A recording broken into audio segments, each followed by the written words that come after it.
Gérard Menuel pour le groupe Les Républicains. Oui, Gérard. merci Président. Un peu au débeauté, je vais essayer de répondre au niveau du groupe. Néanmoins, je voudrais saluer au quotidien que fait l'ANDRA dans les régions qui sont concernées, notamment par le stockage, également par tout le nucléaire. Je suis issu d'une région, d'un département, le département de l'Aube, qui a beaucoup donné avec une centrale nucléaire, avec également le centre de stockage de Soulaine. Et je voudrais dire qu'au quotidien, eh bien, avec l'ANDRA, les choses se passent très bien dans la transparence, avec beaucoup de concertation.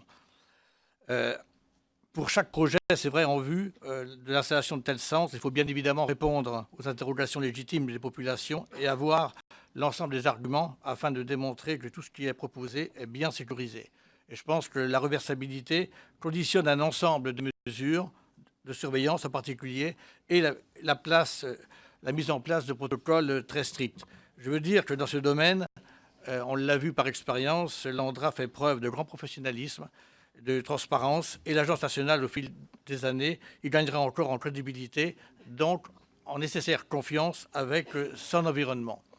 Cette orientation, le dossier CIGEO, avec la reversibilité, est pour moi, je pense, d'une importance capitale concernant le secteur du stockage des matières radioactives. Permettre le retrait dans l'avenir, c'est rassurer aussi avec la mise en œuvre de solutions optimisées et avec une surveillance mieux garantie des sites. Et ça n'enferme pas, surtout les générations futures, dans des choix antérieurs, comme ceux qui ont été pris hier ou encore aujourd'hui. Néanmoins, une première interrogation, à savoir le coût du projet, ça va nécessiter des moyens importants. Est-ce que les budgets pourront être sanctuarisés dans le temps? Car je crois que c'est indispensable de le faire.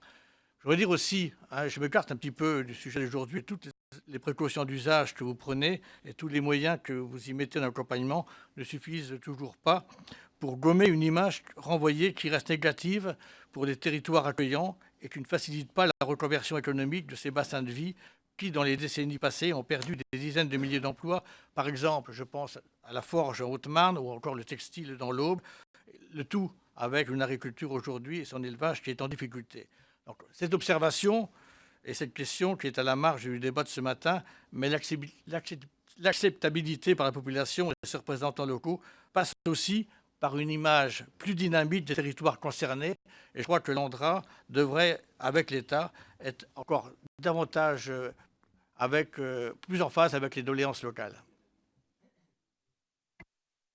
Merci beaucoup. Je passe la parole